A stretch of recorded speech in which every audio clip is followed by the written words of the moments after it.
Xalqaro aeroportida turibman. Kutib olish zalidagi tekshiruvchilardan aynan bagaj tekshiruvchilarining ba'zi birlarining muomalasidan umuman rozi emasman. Xizmati u tekshirsin mayli, hech narsa demayman, lekin qo'limda bola bilan turibman. Menga mamlaqa qilib muomala qilyapti-da. Kim u? Kim? Nimaga xalqqa bunaqa muomala qiladi? Nimaga qaysidir davlatga kirib kelishimiz bilan manbitimizga kelish kerak bizga? Videoni aeroport oldida davom ettira olmadim. Sababi qaltirab hozir zo'rg'a xonamga gostinitsamga yetib kelib oldim. Bola bilan turibman. Hammasini bir boshdan tushuntirib berishni xohlayman. Iltimos qilamanki, e'tibor berilishini xohlayman bu narsaga. Asosan men Koreyadan kelsam, sovg'a salomga Koreyadan kosmetika olib kelinadi. Uydagilarimga, yaqinlarimga.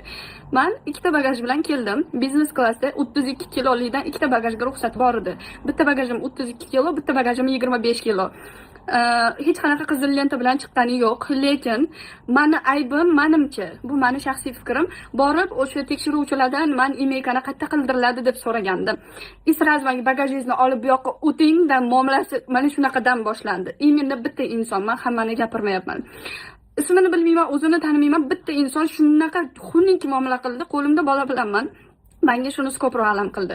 Meni bolamni salkam bir haftadan beri mazasi yo'q edi o'zi Koreyada ham. Istima chiqib tushib qiynalib kelgandim-da yo'ldan. Bagajimni olib keldim, u ham mayli. Lentaga qo'yishdan oldin tekshirasizlarmi desam, ha tekshiramiz dedi. Men bola bilan lentaga qo'yib bera olmayman desam, endi biz yordam beramizda.